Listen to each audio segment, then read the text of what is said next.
So this is Transition Goals, Activities, and Services in the IEP. This is a webinar being presented on April 7th, 2021, hosted by the Arc of Lehigh, Northampton counties, as well as the PEAL Center. Our guest presenter this evening is Diane Perry, who is a parent advisor with the PEAL Center.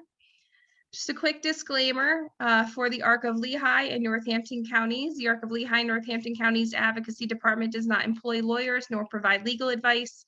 This training or any other provided by the Arc's advocacy department does not constitute, imply the endorsement, recommendation, or favoring of the providing party or any employees or contractors acting on its behalf. This webinar is being provided for educational and informative purposes only. All right, so now it is my pleasure to introduce our guest presenter, Diane Perry. Diane has 20 years of experience of education advocacy and family leadership under her belt. She is the Eastern Region Parent Advisor for the PEAL Center out of Philadelphia. In addition to her work at PEAL, Diane serves on the State Special Education Advisory Panel, also known as SEEP. Diane's son, David, who is 28, receives special education services. He is currently attending college, working part-time, and is the current secretary of the board for the Self Advocates United as One, or SAU1. So thank you so much for your time tonight, Diane. Welcome, and the Zoom is yours. Thank you so much for having me tonight, Jessica. I'm happy to be here, although I would prefer to be with everyone in person so that I could see you all and really engage a lot more with you, but this is what we have for now, so that's what we'll be working with. So all righty, so thank you for that introduction. That does kind of sum up, in highlighting who I am and what I do. Let's see. All right, so the PEAL Center. I am a parent advisor at the PEAL Center. And this is our mission at the PEAL Center, which is to educate and empower families to ensure that children, youth, and young adults with disabilities and special healthcare needs lead rich, active lives as full members of their schools and communities. And as a parent advisor, what I do is I assist families in navigating the special education system, understanding your rights, the processes, the forms, anything that has to do with special education. That's what parent advisors are there to help you navigate all of that. And basically to empower families, we do review documents. We occasion may attend a meeting depending on the severity or what's going on with the districts and things like that. But we also do a lot of other work at the PEAL Center, is also, trainings like I am doing this evening. And we do a lot of collaborative work with other statewide agencies, such as the Bureau of Special Education and the Bureau of Early Intervention and Family Services. So we work alongside of PATN, Pennsylvania's Training and Technical Assistance Network. So we do a lot of collaborative work statewide and locally too, a lot of groups. The Arc of Lehigh, Northampton as well. We've done a lot of different work alongside of them as well. As Jessica had shared with you, the handouts were emailed out to you. And throughout the presentation, I will reference them. I believe you got the PowerPoint, which is what I'm going to be showing here. You also should have received the annotated portion of the transition section of IEP. And that is the area that I'm going to be focusing on this evening. You also got a handout about writing IEP goals, because when I get to that section, that handout will also be very helpful for you too. So tonight, we're going to list and define the 3 sections of the transition grid that is on the IEP. We're going to explain, I will be explaining what information should be included in each section of that grid. I'm going to define and provide examples of transition goals, activities, and services.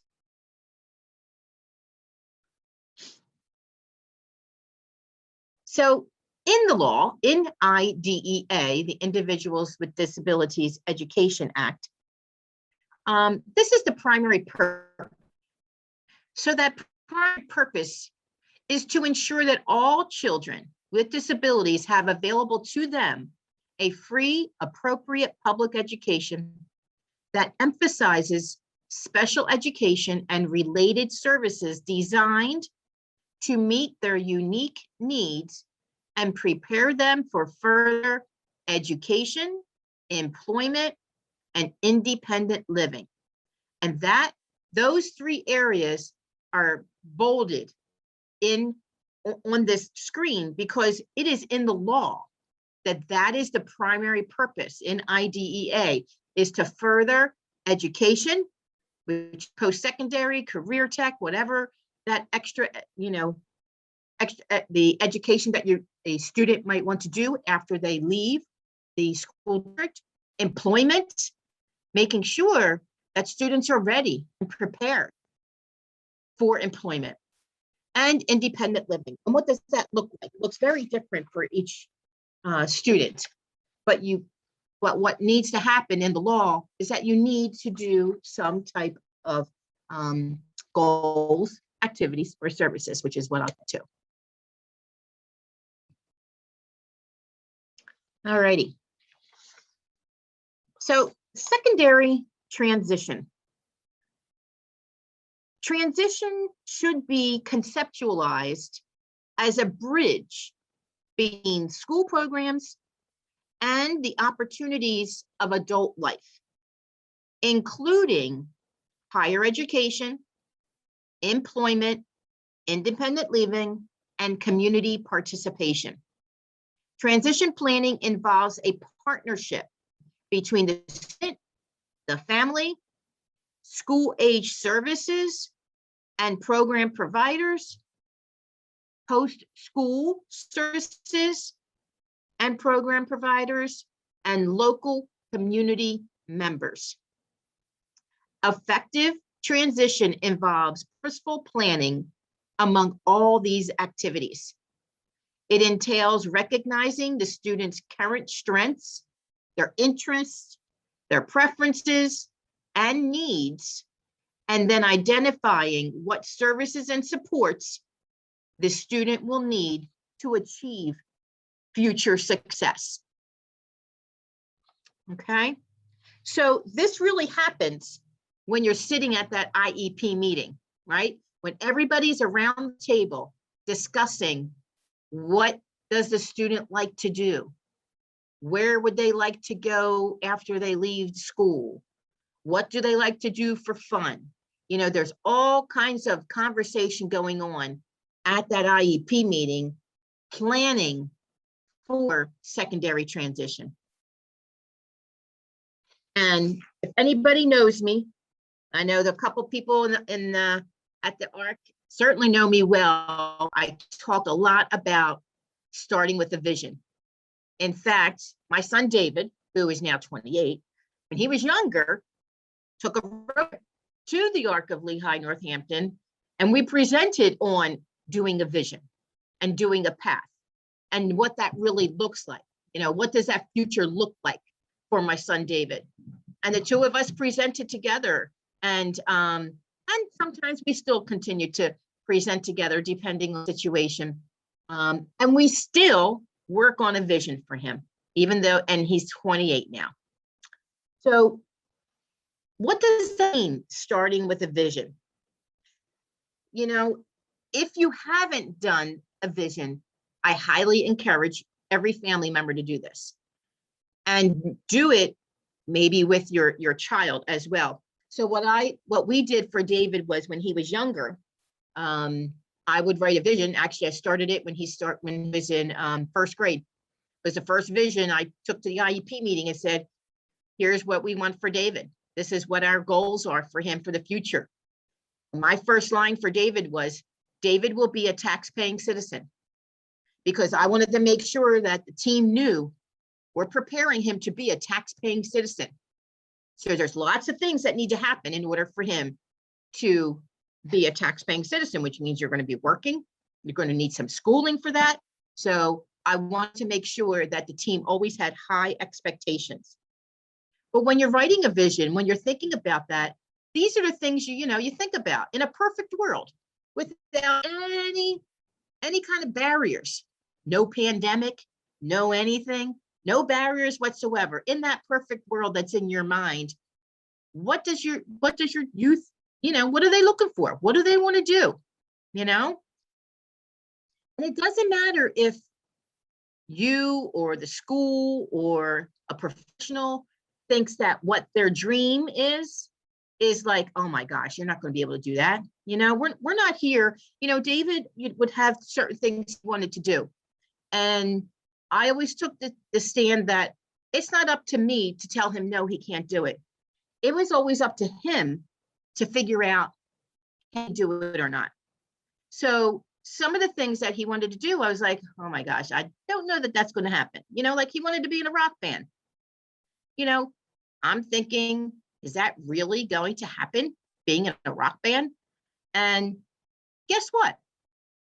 There was a group that surrounded him, and he was in a rock band for about 2 years, and it was pretty cool. He actually even opened up for another band in New York. So did I think that was going to happen when he first said that? Absolutely not. I was not going to be the one to tell him that. The other thing he always wanted to do is he wants to drive. He always wanted to drive. I wasn't going to be the one to tell him he couldn't drive. But what I told him is, you have to read this book. You have to take these tests. And he did. I mean, he was preparing and trying. And then eventually, he lost interest, and he, doesn't want to, I mean, he hasn't said it lately, but I think, he started doing Uber. So I think that might've been helpful. He could still get around town a little bit further than on his bike. So, doing Uber. But, these are the things that you think about when you're doing a vision. What is it in a perfect world? And what's that look like in 5 years? And then you scale down. What's it look like in a year? What's it look like in 6 months? What can the school team be doing now in order to get to that dream? And that's what this vision is. Think big. So I would like everybody in the chat box, if you're a family member here, and it's good because these were the only 2 categories that everybody off tonight that you're here. If you're a family member, do you have a vision for your child? And the professionals in the room, do you encourage families to develop visions for the children? So if you could take a moment and give me a yes or a no in the chat, I'd love to see what the audience is doing about that. Wonderful. Yeah, whether your child has a disability or not, you can do that vision. My older child, so when does planning begin? Okay. Well, if you want to go by the law, Pennsylvania's Chapter 14 regulations say it starts at age 14. Now that is in Pennsylvania. If you want to move to another state, federally, it starts at age 16. But when the feds, it used to be 14, and when the feds changed it to 16, the state of Pennsylvania chose to keep it at 14. So if you do move to another state, you will see that it's actually 16. So it's really good that Pennsylvania does have some good regulations that are followed here that are a little bit better for our students. And this is definitely one of them. And this is when the student, if your child is not attending the IEP meetings, this is the year that you want them to start attending. I say they should attend anytime. The sooner the better. Help them to get to know what the IEP is for. How do they get supports and services? What does it say for me so that I can start advocating for myself? Okay. They should start going to their IEP meetings. I'm going to be doing another session, I think towards the end of the month, on student-led IEPs. It's really important that the student takes ownership of their IEP and that they're at the table. My son David, again, I like to tap in some stories because I love transition, number one. And number two, it's always nice to talk about him. It's easy. It's all in my head. So he did lead his IEP meetings, and he would do it by PowerPoint. His language, sometimes his communication was difficult sometimes. So he did his own PowerPoint and would start at the IEP meeting and say, hey, this is what I want to do. This is what I like. And the team, listened. And that's how we developed his goals. All right. So there's lots of transition planning tools, right? I talked briefly about a vision. But here is just a list of some other transition planning tools that you might want to Google and figure out, what do you do? You know, life course, that's a huge one out there. A lot of people are doing, and I believe the ARC has done trainings on the life course tools before. You know, you have the PATH method, the MAPS, and I've done both of those for David. You know, it takes a village sometimes to build around our child, and, you know, bringing people together to do a PATH or a MAP is a lot of fun. You know, we would invite people. David would be a pizza party for him, you know, and he had everybody come in, and, you know, he knew they were all there to help him to be with, have his future, and to help him along to reach his goals of where he wants to go and what he wants to do. You know, there's various different tools to use around employment as well. You know, before, you know, there really wasn't that many. I mean, we're pretty lucky now. There's a lot of really unique, good tools out there to help you in the employment area, in the individualized planning area. And I always say a good transition starts with good planning. And you need sometimes a lot of these good tools to help you and guide you through that. And there's lots of available assessments and student interest lists and things like that I'm sure a lot of the schools use already. And all of this starts with that person-centered thinking. So you're always thinking about the person, right? And thinking, okay, what do they want? Or you're asking them, but it's all person-centered. It's got to be, you know, thinking about that person first and prioritizing, you know, what that person's dreams are, what are their goals that they want. And then what happens is, when I get on into more of the actual IEP, how do we take all that information from these various assessments and interest surveys and everything and put that into the IEP? And if they're in the adult world, that's what an ISP is, an individual support plan. If you are lucky enough to get a waiver and, you know, or actually get services through the Office of Developmental Programs. Okay, so what are post-secondary goals?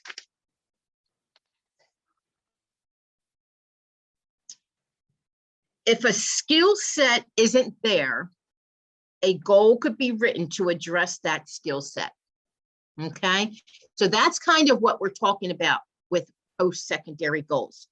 They are statements that reflect what the student plans to do after high school in each of the 3 areas: post-secondary education and training, employment, and independent living. And they are listed in 2 places in the IEP. The first place is in present levels, which is in the beginning of the IEP. The present level section, that's when they're giving a summary of things. That's when you're putting information in about maybe some of the transition assessments that occurred. And then the second part is in that transition grid. And I'll show you that in a few minutes as well. When the student goals do not align with their skill set, a person-driven plan should be considered as a tool. When students have those big goals, figuring out the why behind their goal is very important.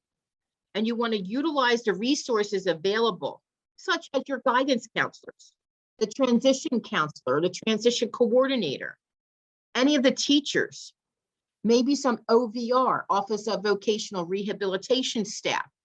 There's all kinds of people out there that can help you with, you know, resources. There's a ton of transition resources out there. I find right now sometimes that's probably hard for families and professionals is to try and navigate all of that, right?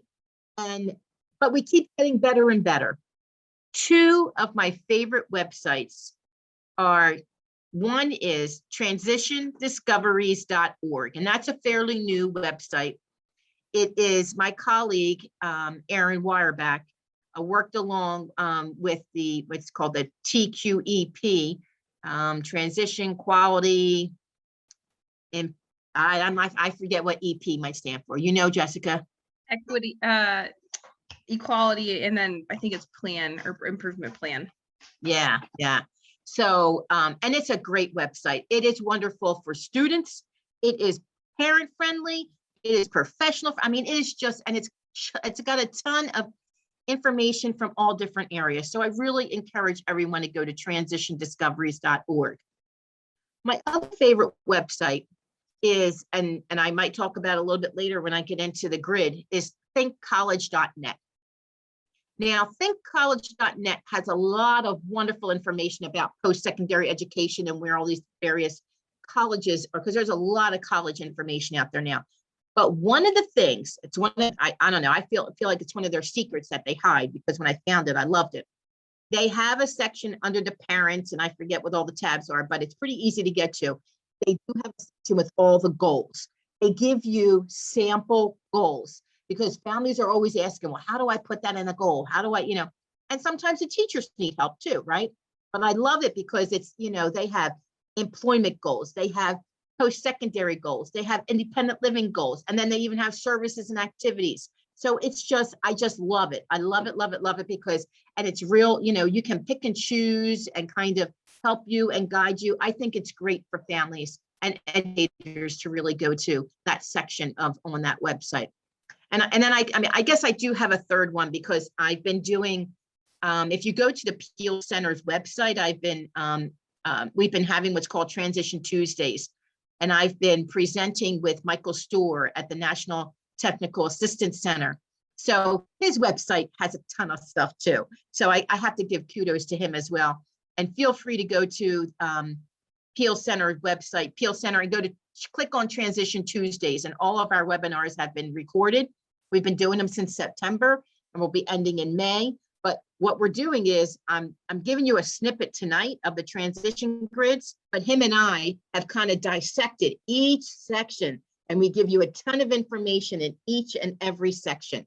So it has lots of great information. We've had guest speakers, we've had youth with us and families with us. So you get to hear the voices of the youth and the families as well.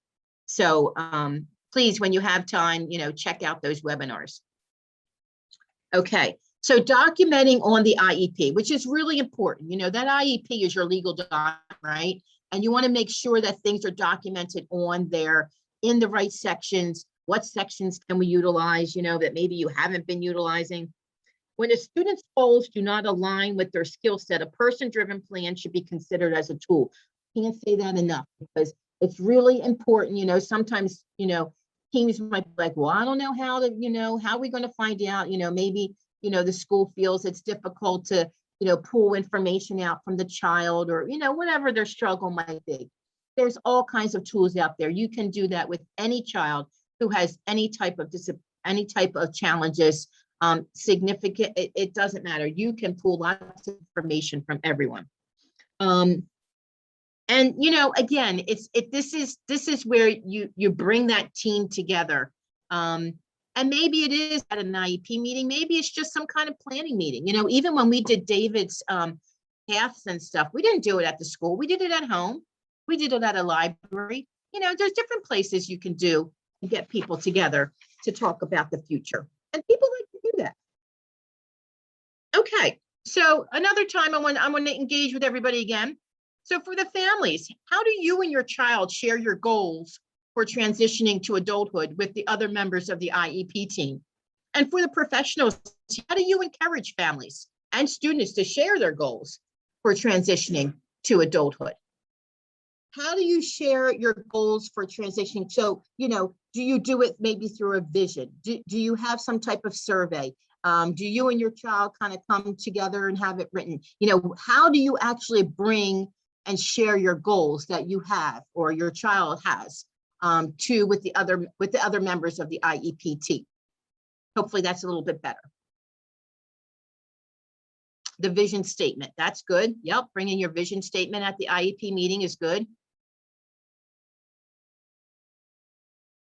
Good. You're talking about the short term and the long term. That's really important. That's right.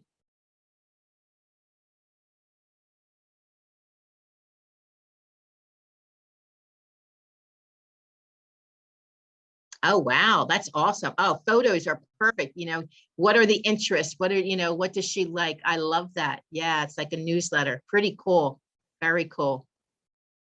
Great. Bringing your child, making sure they're at their meeting, hearing their voice. That's really important. You need them to share. That's great. Encouraging that. Yeah. Talking about those assessments and that discussion is really important.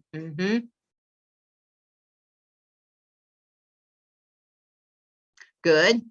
What worked, what doesn't work. That's always important too, because they need to know, what to stay away from, what might be a trigger. Good. Ah, excellent answers. Oh, I'm so happy everybody is utilizing that. Very cool. Okay. All righty. Let me move on. So the transition plan in the IEP. Now we're going to get into the nitty-gritty of that grid. And here is the grid, right? This is the grid I kept talking about. That's on the IEP. So the one handout that has the transition, that as a handout, and it's the annotated form. So if you're not familiar with the annotated form, the Pennsylvania Training and Technical Assistance Network has the whole IEP annotated, but you have a handout of just the transition section.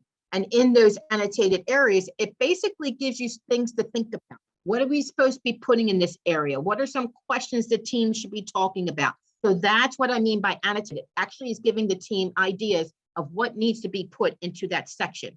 So as you can see here, we're going to start with the post-secondary education training goals. So here it's just some examples, and that's what I'm going to go through, because I think sometimes I learn best, and many other people have shared, they learn best by examples, right? So Brian plans to attend a 2-year technical program. LaToya's goal is to attend a 4-year college to pursue her interest in working with persons with hearing loss. Vicky's goal is to attend an employment training program for food service. And Chris plans to attend a nursing school. Ron plans to have the on-job training in a trade. So these are examples of what would be put under that goal, where we just had that big arrow under post-secondary education. So these are just some samples of what could be written on that section of the IEP. Okay. And then once you start there, and then we're going to get into the other pieces of that grid. So that was post-secondary. Then you have the employment section. And here are some employment examples for you. Almost every student will have an employment goal, okay? Students who say they want to go to college are actually preparing for employment. Students with intense, complex needs are among the few who may not be preparing for employment, but we do make sure that they are. Because in my opinion, everyone can work, no matter what gifts and talents they bring to the table. Students who say, I don't want to work, I want to collect my benefits, still must be prepared for employment, because that's not an option. We are an employment first state, and that is what the goal is, making sure students are prepared for employment. So these are just some more examples for employment. Jesse has a goal of working in the travel industry. Andre wants to go into video production. You know, these are all different kinds of ideas. Lee plans to go into the Army. Now, in the case of armed forces, if you were diagnosed with autism during your childhood, your condition might be a red flag for military disqualification. The good news is that you can still join, but you have to pass through a number of significant hurdles before you can make it into the military. No accommodations will be provided by the military for enlisting or testing. So just want to give everybody a heads up on that one. Okay.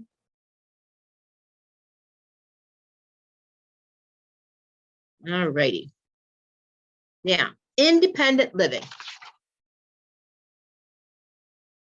Now, this doesn't always necessarily mean independent completely, you know, because I know sometimes people get so focused on independent. Oh, it's got to be completely independent with no help. That's not true.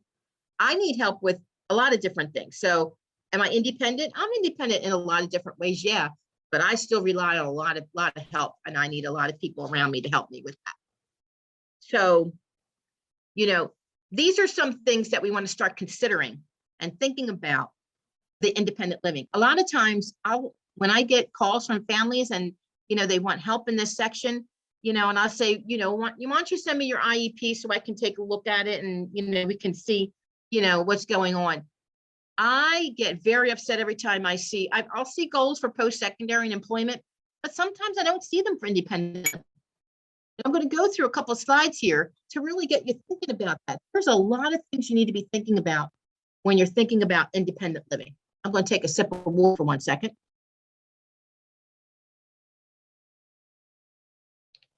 Okay. So communication, that might be one thing you need to consider. Consider effective ways to communicate with everyone. Consider an evaluation, maybe, that you might need to work together with a specialist to figure out, if there is communication. Whoops, I hit that by mistake. Sorry about that. Assistive technology is another area. If these areas have not been addressed, and you're now entering the age of 14 or 15, these are the times you really need to start looking at assistive technology, communication, making sure that the supports and services are there. If there's equipment that needs to be, utilized, what's happening, how are we utilizing that? How will that take the child through adulthood? So it's really important to think about recommendations of different ones, doing some trial and error if you need to. And then there's like community and civic participation. Is the person registered to vote? Where can they learn about issues, about the candidates or any of the other political issues out there? Do they know the rights of someone with a disability and what they're, and how they can vote? What are the rights that a person with disability has in order to go to vote? And how is a person involved in a community, and are they participating maybe in their neighborhood association or maybe some other community groups? Financial literacy, there's a lot in finances, right? We got it. I mean, how else are we living independently if we're not navigating some type of finance, paying bills, knowing money, swiping a card, all these different ways around finances and what you need to learn about. Relationships, what does that look like? What kind of relationships, with your family, with another partner? What does that look like, navigating through those relationships? What kind of meaningful activities are out there that's happening? What are some social and recreational opportunities? Think about all this and write down, the importance of each one in your child's life, or maybe, have your child sit down and figure out what are these things that are important for them, are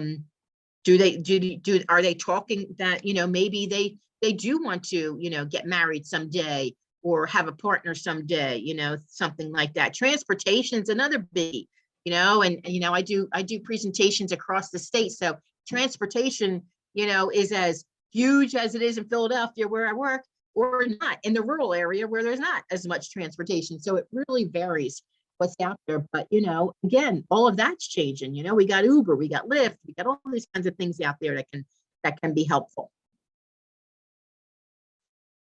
And here are some possible indicators that a student may need goals and services in that independent living area. I don't know whoops.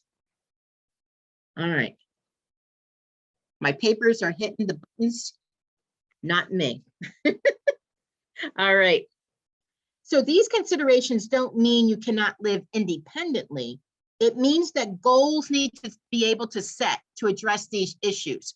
So as you're thinking about independent living, you're thinking, oh, well, they might need help in this area or that area.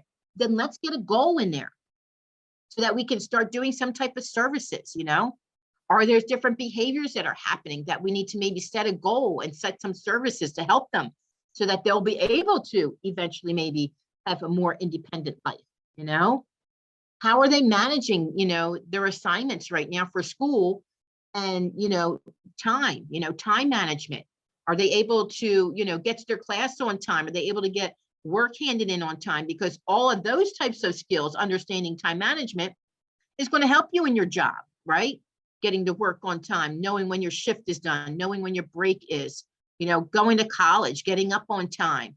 There's a lot of different healthcare needs, do they know about their disability? Do they know what they need to do to navigate about their disability? Like understanding about the doctors and different things that they might need to take care of in regards to their healthcare.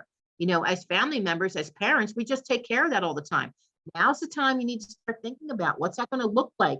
How are they going to take care of their healthcare when they're maybe out living on a college campus or anything like that? Do we need to be thinking about educating them about, pregnancy and teen parenthood, safe protection, all of that? We need to start talking about that and talking about the supports that are out there, substance abuse, mental health. Mental health is a biggie right now, especially going through a year of pandemic. So many people have, different things going on. It's been real difficult transitioning back and forth and back and forth. So these are really important. And of course, self-determination and advocacy, that is a real big one. I have a self-advocacy goal, and there's all kinds of activities you can put under that.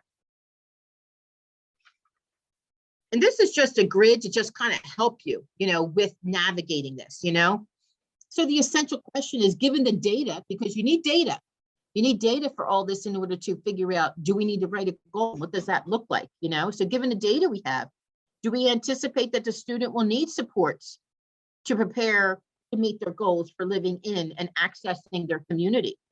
Whether they're independently, maybe living with family support or with an agency support. And then, if you have the yes or the no's, if yes, then the students might need some services and activities to meet those goals. And then we're going to write that in the grid. If it's no, the data might suggest that the student will not need services and activity. And the IEP team should actually write in there that the team decided and that they determined that a goal or service doesn't, leaving it blank is not appropriate. Leave the rest of it blank, but you need to at least put a line in there indicating that you did take time to look at the data, that you did discuss it, but this is what the decision was. So it's important that that's noted on the IEP. Now, here's just some examples of actual independent living example goals, okay? So for students who are anticipated to be needing services, you might just have Caroline's goal is to live independently. Zach's goal is to live with his family. But he might need some supports to access community resources. The only time independent living would not have a goal or services and activities is if the student is already independent. And this is well documented in assessments, okay? So if there's nothing there, my question would be, all right, where's the data from all the assessments to tell me that this individual, this student is living independently? Okay, and that needs to be on the IEP as well. So, because there's a lot of different things in independent living that can be, as I noted, as I have already shared, a lot of these different kinds of goals and things you need to be thinking about as far as living independently. Now, the next section. So, all right, so we went over the goals part, right? Now we're going to get into the courses of study. And what are the courses of study? And that's where they're going to be listed, is where that arrow is. So courses of study. They are a coordinated set of activities that helps students move from high school to identified post-secondary goals. The courses of study will support academic and functional achievement, and they are meaningful to the student's future and will motivate them to complete schools. Decisions on appropriate courses of study are team decisions. They're IEP team decisions, meaning the student, the family, all the professionals that are supporting the student. Courses selected should support the post-secondary goals, and inclusion in the general education curriculum is, of course, a consideration for the team, right? So, being in general education classes should be supporting what that goal is. And in high school, they have all kinds of courses to help students, depending on what their goal is, to be able to identify what they want to do and what courses are going to be helpful for them to get to that goal, right? So a career tech and education program is considered a course of study. And if a career tech education program is selected, be sure to list, the codes. There are certain what's called CIP codes, and I'm not sure what CIP stands for, but there are codes that you need to put on the IEP when you're talking about the career tech program or a course that they're going to be taking.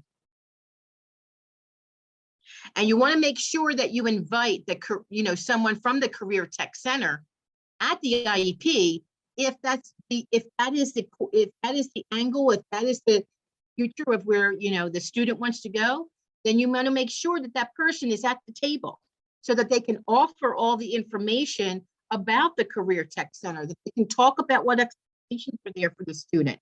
And then you would list those courses by name, by what's listed in the course catalogs. Okay. If there is work-based learning or community-based instruction, if it's actual part of the course, then that course is listed exactly by the name that's listed as the school courses, because there could actually be a course that's including some type of community-based or vocational program out there as well. And you want a list of the courses needed to reflect that current year. So it's that current year that they're in, that is the courses of study that are listed there, okay? If the schedule or course selection changes during the duration of the IEP, then a revision would need to be made, okay? So planning ahead is really important. And what I'm going to say is, you take it back to the vision here, right? You're talking about that vision again. What is that dream? What is that end result? What was that, North Star that you were thinking about, and you're planning ahead? And then, what are we doing in school now in order to reach that goal? Okay. That's why there's a lot of conversations that occur during a transition time. I've been helping a family with their transition section for their son. And of course, the pandemic hasn't been helpful, but she's got a ton of ideas. And she's met 4 times now, and she feels like she's not getting anywhere. Now, from my perspective, I think it's been great. There's been really rich conversation going on, really understand her son, and he gets his voice heard and her voice. They have talked about the various goals. They've talked about various options and what that's going to look like in the community, and what he wants to take as far as courses and what colleges he's looking at. I mean, there's been some really rich conversation, and it's being documented on that IEP, which is really important. So, but as a parent, it doesn't feel like that. It's like, we met 4 times. How come something's not going on? And if there wasn't a pandemic, I think there'd be a lot more things going on. But unfortunately, sometimes just getting all that written in right now, waiting, okay, this is what we're going to be doing. And definitely do a lot of planning during transition. And I always love thinking outside the box. When we were working on one of the transition Tuesdays with Michael Storr, my one colleague was sharing about her daughter, and I just loved the story that she told. And I said, you know what, we need a slide on that. This is really good for parents to be thinking about, and students, professionals. You need sometimes to think outside the box when you're thinking about transition, right? So this is just this is what happened with her daughter, and it was very cool. Her daughter was very involved in this. So her daughter, Kate, took a public speaking class in 10th, 11th, and 12th grade, right? But in 10th grade, they focused on the communication skills, the articulation, increasing her volume. So, when they were working on the grid on that IEP, they were really, the goals and the services and activities, were filled in specific to the communication skills and the volume and things like that, right? And, you know, what I need to give you about a little bit of background information here is that the public speaking class was a mandatory class for all students. Now, the parent needed to ask for special permission from the principal for Kate to take it more than once, because as you can see, she did take it in 11th and in 12th grade. She actually had Kate had the same teacher each year.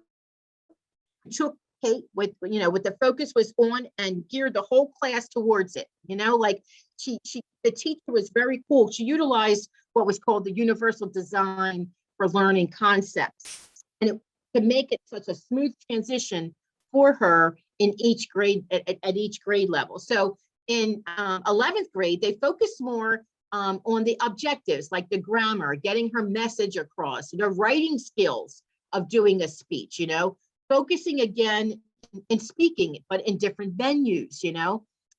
So, and she did the Pledge of Allegiance, like at a school board meeting. So, you know, it wasn't really planned this way, but the IEP team looked at the electives for 11th and 12th grade, and they decided to just change the objectives.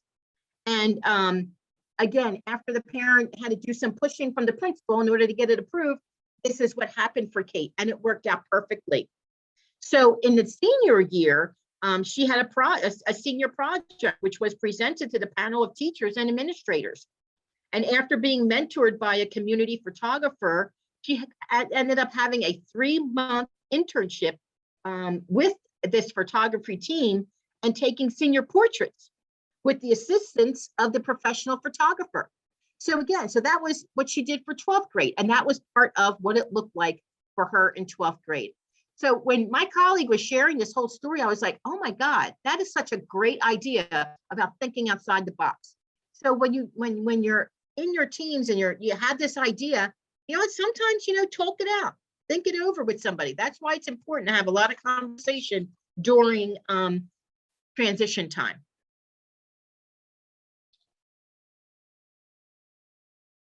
Okay. So here's what it could look like when you're so like, you know, that you have your post-school goal at the top, right? After graduation from high school, this is an example. Of course, Kevin has a goal of working as a sous chef in the deli of a local grocery store. Now, here is the courses of study for him. And we have it, excuse me, we have it outlined for each grade, what the courses will be for 9th, what they could be for 10th, 11th, and 12th. And of course, so you have it all outlined this way so that you have a really good idea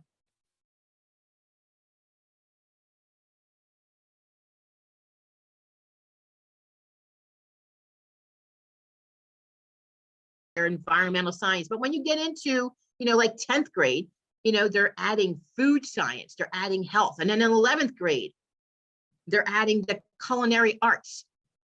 Okay, it looked like my word stopped at the minute, so you might not have heard everything there. I think I had a little bleep there, but I think I'm back now. You are back. You are back. You did have a little bleep, but you came back.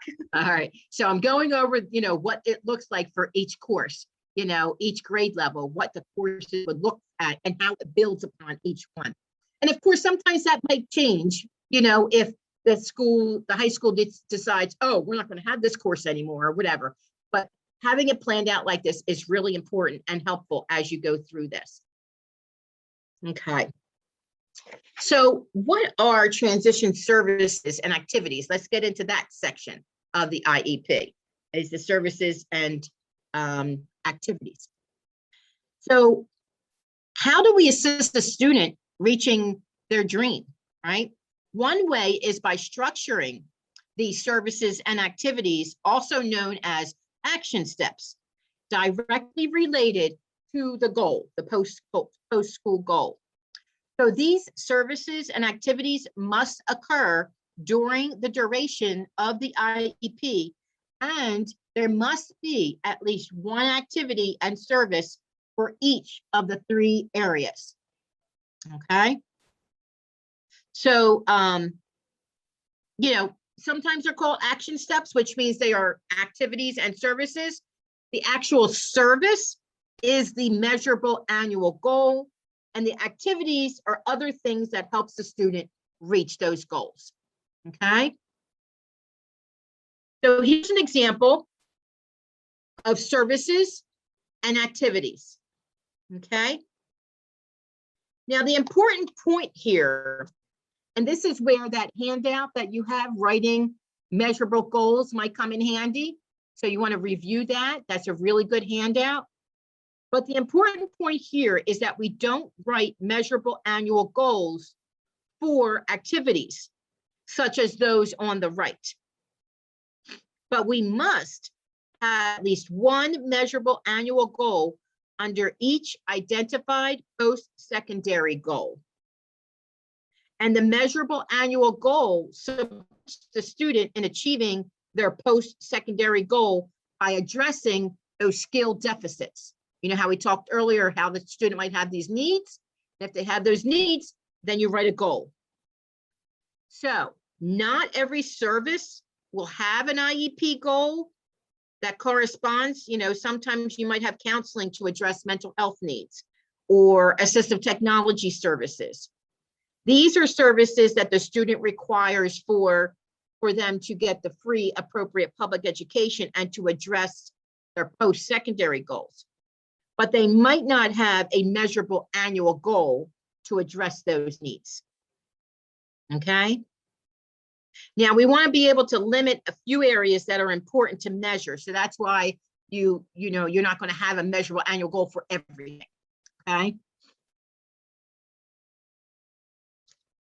And you have copy, you have the copy of this PowerPoint, and if not, you will get it, but because this is a good slide to actually see the differences of the services and the activities, right? So where do we put that, right? The IEP team should document that at least, and I'll repeat this again, one measurable annual goal has been developed for the post-secondary goal areas by circling yes in the box next to the goal, okay? Services and activities to assist the student in meeting the post-secondary goals must be listed under each post-secondary goal. If the IEP team develops a goal that combines the goal areas, the team should make note of that in the other areas in which a goal is not written. So the important thing is here, making sure you're documenting it, right? Make sure you're documenting it the way it's understanding it for the student and how they're meeting their needs. Okay. So this is not an exhaustive list. This is just some examples of post-secondary and education training of activities, examples of activities that you could have listed. It's important to only list activities that the LEA, the local education agency, the school district can support, okay? So you're gonna have to make sure those activities is something that the school can support. For example, it is recommended that you do not list tour college campuses because the school district might not be able to actually take that student to that college campus and be able to do that, but rather will conduct an internet search of colleges. Now that is something that a school can do. They can help the student do that search on the computer. But you might live in an area where they could take a tour of a college and that'll be okay. So you can list it. But sometimes, depending on where you live, that might not be feasible. So doing internet search is a more appropriate activity to put there, which is because that is something the school can be able to do. Now, here are some examples around the employment. Again, this is not an exhaustive list. These are just some examples. PA Career Zone is another website where you can discover possibilities, explore pathways to your career hub. So it's P, and you can put this in the chat for me, Jessica, if you don't mind. It's pacareerzone.org. So that's a really good website for you to go to help you with some of the employment activities.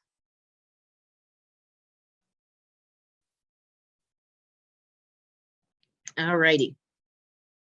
Now, here are some examples for the activities. Again, not an exhaustive list. Schools need to address independent living goals if there are needs.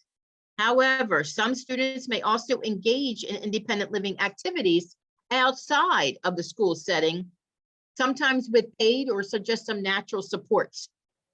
So if a student is in these activities to address needs related to their independent living goal, then these activities should also be noted in the IEP under present levels. So sometimes families come to the table and say, hey, you know, my child is doing such and such and such, and we do that after school or on the weekend. Put that up in the present levels. You know, it is something that they're doing to help them with their independent living.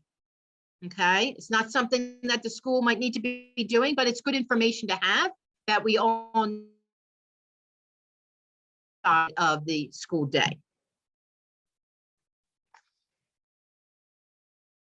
Now, here is an example of where how you can, you know, write it for each grade. Up. What did I do here? There we go. So after graduation from high school, Kevin has a goal of working as a sous chef in a deli at the local grocery store, right? So here's the activities, including the pre-employment transition services to be provided in collaboration with OVR. So here we have listed, you know, meet that goal of that sous chef, but here are the activities that are going to be listed, okay? And each grade level, you know, what they're going to be doing. And as you can see, it builds up, you know, in the beginning, you know, there's just like, you know, he's doing tours and, you know, getting ready for some exploration. And then 10th grade, you know, maybe doing some shadowing and, you know, really working more on his self-advocacy. And 11th grade, now we're doing some community-based training out there, still working on that self-advocacy, right? And then 12th grade, there might be a paid internship. So you see how it builds up each year. So it's important to kind of, you know, you're writing a vision, this is how you're doing it too. And this is how you do it on the IEP in that grid. All righty. So must all measurable annual goals be listed in the transition grid? The answer is no. There are no federal or state regulations that require measurable annual goals to be listed in the transition grid. However, best practice is that all measurable annual goals be directly related to the student's post-secondary goals. If the IEP team cannot find a direct correlation between a measurable annual goal and a post-secondary goal, then the team may want to analyze the appropriateness of that measurable annual goal. You know, is it really necessary? Is it appropriate? Okay, so that's how this grid works. All right, writing IEP goals. Again, you know, you do have that handout for writing measurable annual goals. That's really helpful.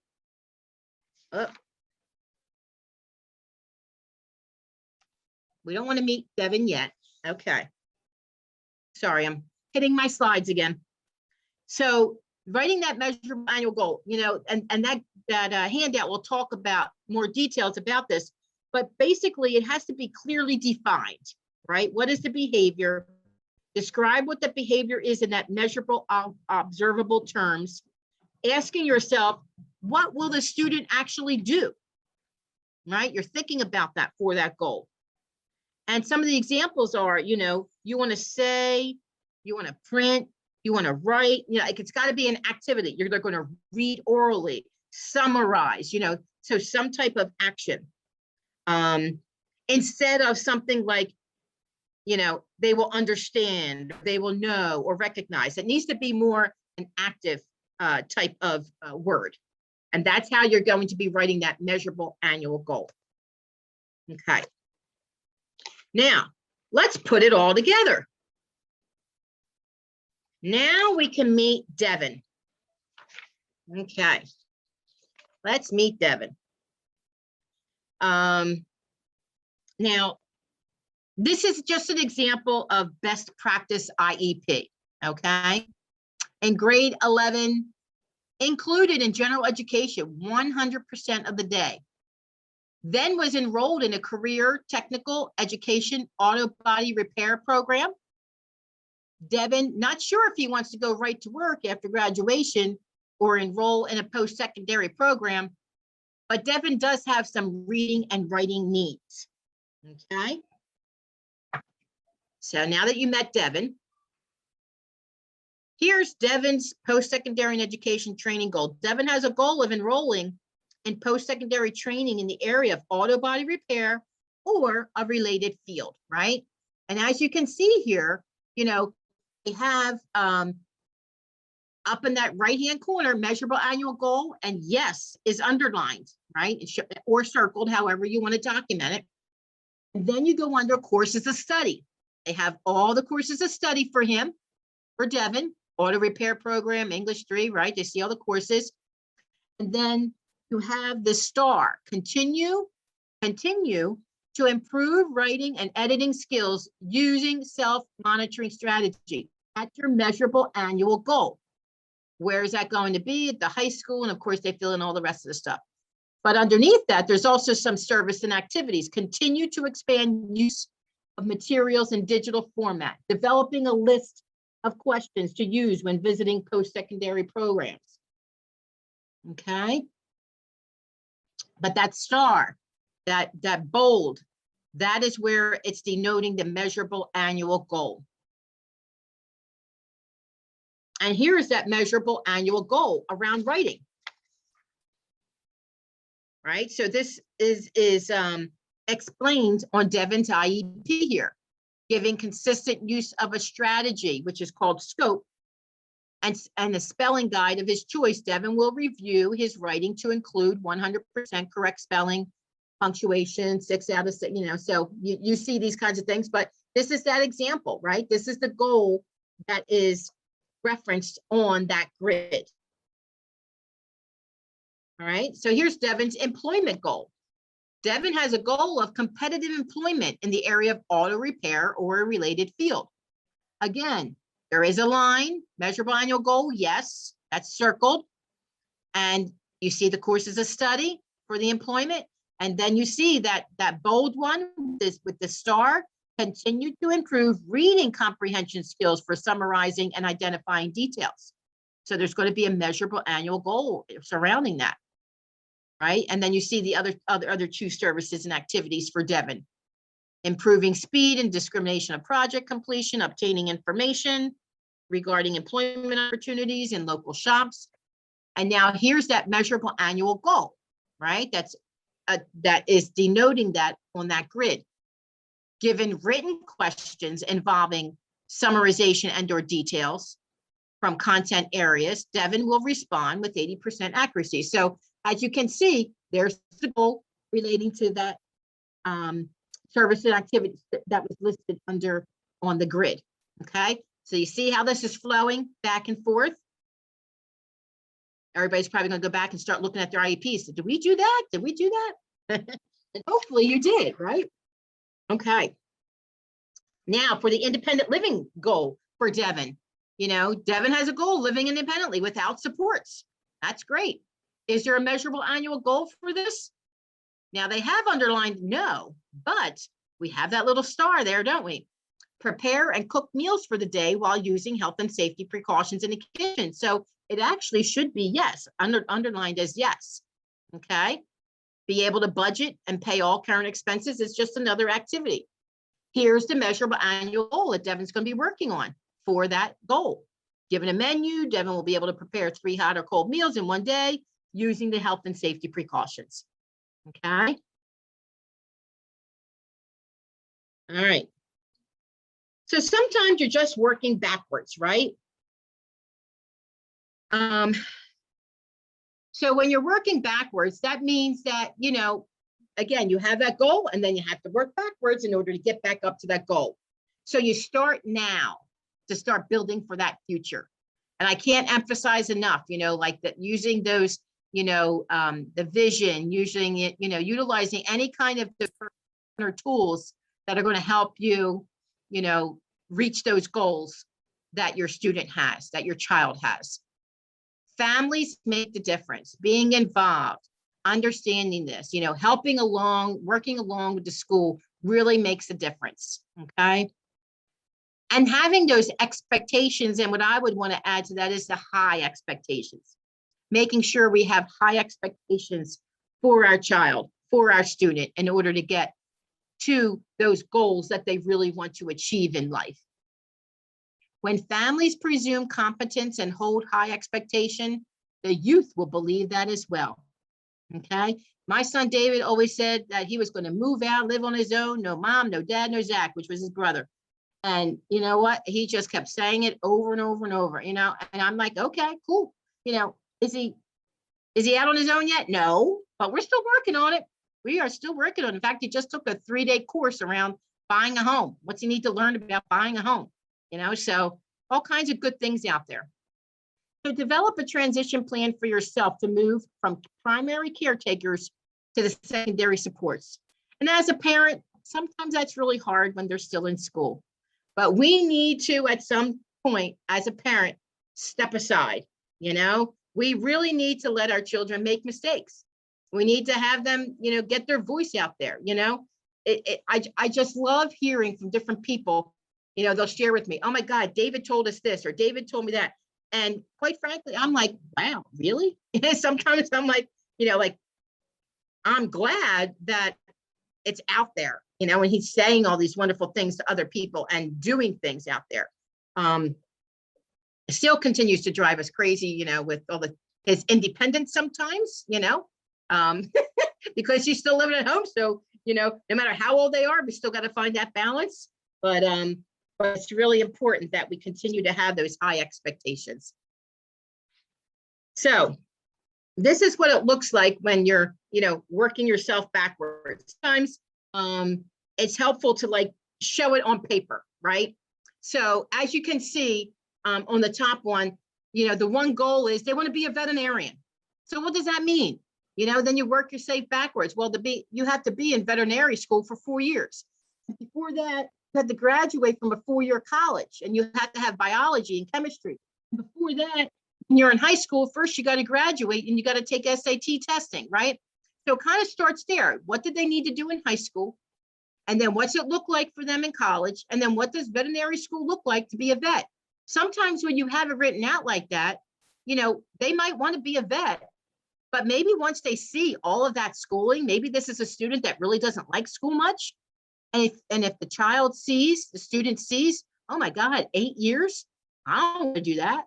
Or maybe they do, but at least they're prepared and they can see that on paper, Photographers, another really good example to kind of show what you need to do in order to be a photographer. What does that look like in high school and then in college? And, what do we need to do? So writing it all out sometimes like that is really helpful to be able to see, all right, what do I need to do? Okay, what is that end goal and where do I need to do in order to get there? All righty. So just some reminders. I always like to talk about this, that even with the best plans laid out, things change. Wow. And then this last year with the pandemic, things did change. Our lives all changed. And we had to really okay, what are we doing about transition now? It really put us in a place like that. We have to really think very differently. And we just have to adjust our plans as those needs change with time. Even the student, their needs are going to change. Their lives are going to change as far as what's going on, what their interests are, disability or not. We keep changing. They keep changing their minds, right? So we're going to have to continue to be flexible with that. But always remember, you're not alone in the process, because as I stated earlier, there are a ton of transition resources out there. There is a lot of help to guide families through the transition process. Tonight was just one snippet about transition, about that IEP. What does that grid look like? What, this is, that IEP is a legal document. How are these things written in here? What is the school doing in order to help my child best? The Department of Education, the Bureau of Special Ed, does a transition conference every year in July. It is full of a ton of resources. I believe it'll probably be virtual again this summer. I don't believe they're having it in person again, but maybe next year they'll have it. But I always encourage families, when you're in transition, you need to attend the transition conference. It has a ton of information. It has a ton of opportunity to meet people. It's really good for the students to meet other students as well. Like when we were in person, you have those activities. And even when they did the virtual conference last year, I want to tell you, when that opening keynote speaker opened up, and even on the virtual, I felt like I'm at the transition conference. You know, I've been going to them for years. So I just want to get into a little bit of the adult world, right? So when you're, you know, yes, the school has a priority and they need to talk about the IEP and all the different sections of the IEP, but there's a lot more in transition. And these areas that I'm about to talk to, you know, really, again, are at the transition conference. You get to meet the people from the Social Security Administration. They're actually there. They have information that's there to help you and guide you through that. Because it's a maze. There's all kinds of things. Medicaid, medical assistance, what changes when your child is at transition age? What are things you need to be thinking about? Is there anything I need to be doing and changing? The Office of Vocational Rehab, OVR, when do they step in? What do I need to do there? You know, do I need to fill out an application? Yes, but you know, you get to learn all that information as far as, and these are areas that you need to be talking about at your transition IEP meetings as well. You have the Office of Developmental Programs. You know, this is if your child has an intellectual disability. Do they qualify for services? You know, can they get a supports coordinator? Will they get, you know, what's called a waiver that can provide funding for them for when they become an adult to help them navigate their life once they're out of high school? You know, do they want to get, you know, buy a house, have an apartment? Do we need to start applying through the housing authorities? You know, you need to start researching maybe some of this information. You know, what are those work incentives? You know, can they?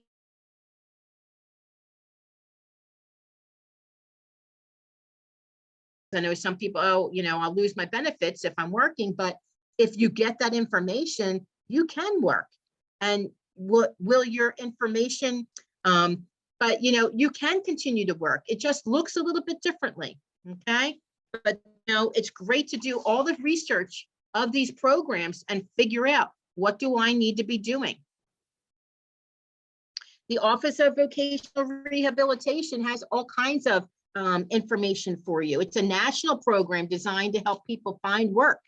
You know, when you're in high school, they do have the early reach.